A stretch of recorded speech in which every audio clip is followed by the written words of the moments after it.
podcast, I said that we are in the process of reading the entire scripture, and I don't want us to waste a lot of time. I want us to move quickly because there's no time to waste. If you're new to this channel, subscribe and comment, and it would be my pleasure to have you in this channel. If you're new to this channel, please subscribe to this channel. I want you to be part of this program. It will be my pleasure to get to know you. It will be my pleasure to communicate with you. If you're new to this channel, I want you to participate, join the program, because I want us to read together the scripture. I want us to grow together in the word. So when we are still in 2 Samuel chapter 3, verses 3, and I want us to move very quickly. I don't want us to waste time. So Abner, who had a disagreement with Ishbosheth, because of Ishbosheth accused Abner of sleeping with his father's concubine, was a lady called Rizpah. Are we together? So Abner sent messengers on his behalf to David. Whose land is it? Make an agreement with me, and I will help you bring all Israel over to you. So Abner changed sides. He changed and decided that David was far much better than working with Ishbosheth. So good. David said, I will make an agreement with you, but I demand one thing of you. Do not come into my presence unless you bring Michal, the daughter of Saul, when you come to see me. Because remember, in the book of 1 Samuel, which we have just completed reading, Michal was David paid the bride price, and Saul demanded 100 foreskins of the Philistines, and David delivered 200. He did twice. So he said he still demanded his wife back. Then David sent messengers to Ishbosheth, son of Saul, demanding, give me my wife Michal, whom I betrothed to myself for the price of 100 Philistine foreskins. So David, because he had already paid for it, he wanted it back. So Ishbosheth gave orders and had her taken away from her husband, Paltiel, the son of Laish. Her husband, however, went with her, weeping behind her, all the way to Bahurim. Then Abner said to him, go back home. So he went back. Are we together? So Michal, because the bride price was paid, belonged permanently to David. Let's go back. Abner conferred with the elders of Israel and said, for some time you have wanted to make David your king.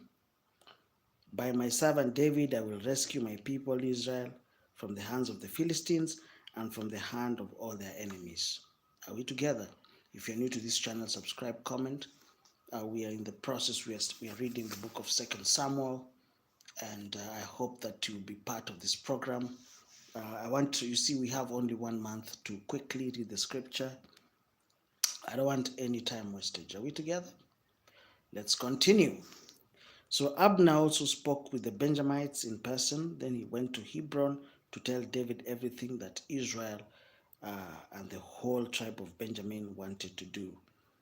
When Abner, who had 20 men with him, if you're new to this channel, please, you can let me know where you are. I'll be more than happy if you would join this program. Then we'll read and we'll be knowledgeable together. So let's continue.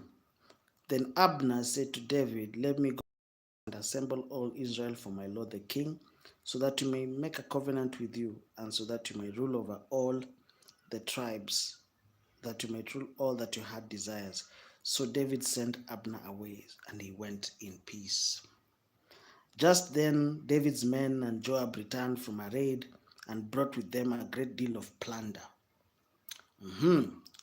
But Abner was no longer with David in Hebron because David had sent him away and he had gone in peace.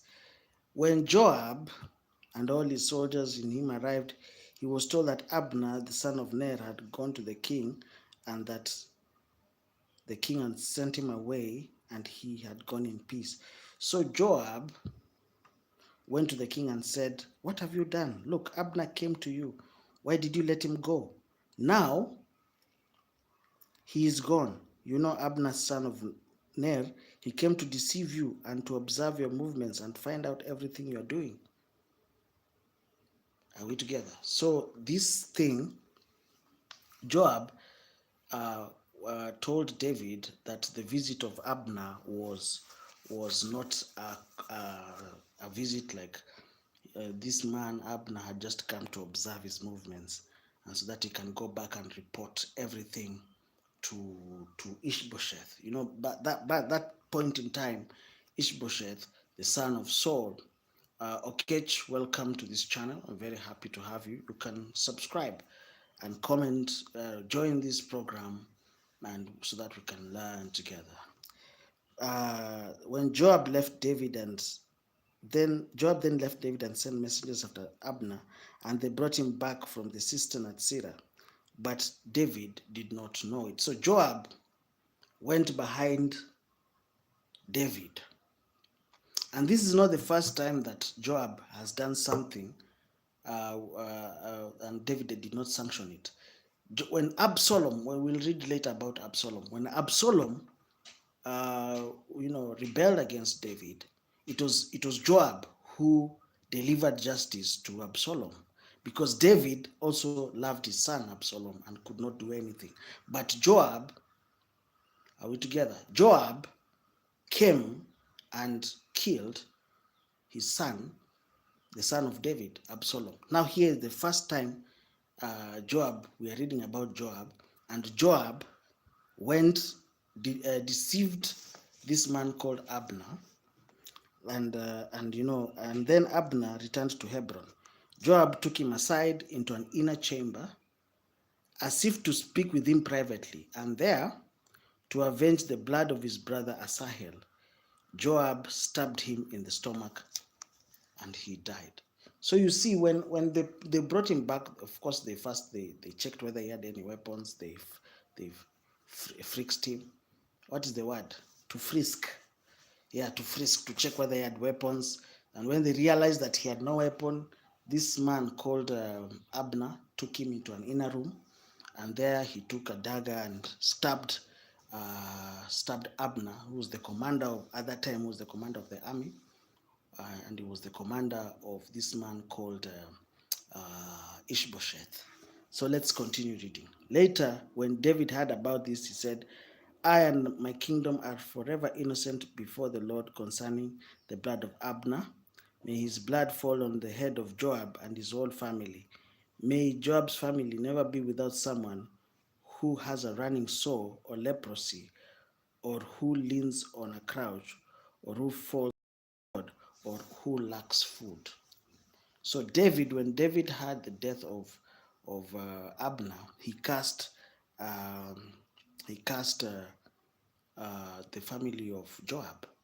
He said that in his family there should be somebody who has a running sore or leprosy, who leans on a crouch, or who falls by the sword, or who lacks food. Joab and his brother Abishai murdered Abner because he had killed their brother Asahel in the battle of Gibeon.